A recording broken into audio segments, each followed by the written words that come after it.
இந்த ஒரு மலைக்கோவில்ல சண்முக வேலாயுத சுவாமி மற்றும் கல்யாண சுப்பிரமணியர்னு ரெண்டு முருகர் ஒரே மலையில இருக்காங்க.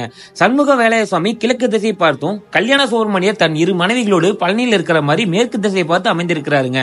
இந்த மலை அடிவாரத்துல அவர் அண்ணன் விநாயகரை கும்பிட்டுட்டு மேல போனீங்கன்னா முருகர் பக்கத்துல கரிய பெருமாள் திருக்கோவிலும், அங்கிருந்து பின்னாடி ஒரு மலைப்பாதை போகும். அங்க போனீங்கன்னா அங்க சிவலிங்கமும் கன்னிமாரும், அங்கிருந்து கொஞ்சம் தள்ளி பாத்தீங்கன்னா அங்க மலைக்கு கீழே போற பாதை இருக்கும். அந்த பாதையில போனீங்கன்னா அங்க ஐயப்பன் சுவாமி அமைந்திருக்கிறாருங்க. அவரோட மொத்த குடும்பமே இந்த ஒரு மலைக்கோவில்ல தாங்க அமைந்திருக்கு. இந்த சண்முக வேலாயுத சுவாமி முருகரை பார்க்க இந்த மலைப்பாதை வழியா வரலாம். அப்புறம் அந்த கல்யாண சுப்பிரமணியரை பார்க்க இவருக்கு பின்னாடி ஒரு மலைப்பாதை போகுது, அந்த வழியாவும் போலாம். இல்ல இந்த கோயில் அடிவாரம் வந்துட்டு லெப்ட்ல ஒரு ரோடு போகும், அந்த ரோட்ல ஸ்ட்ரெயிட்டா வந்தீங்கன்னா அங்க வந்து படிக்கட்டு வழியாவும் மேல வரலாங்க. இந்த கோயிலுக்கு, இந்த கோயில்லயும் கல்யாண கோலத்தோட இருக்கிறதுனால இவருக்கு கல்யாண சுப்பிரமணியர்னும் அவருக்கு சண்முக வேலாயுதர்னு பேர் அமைஞ்சிருக்குங்க.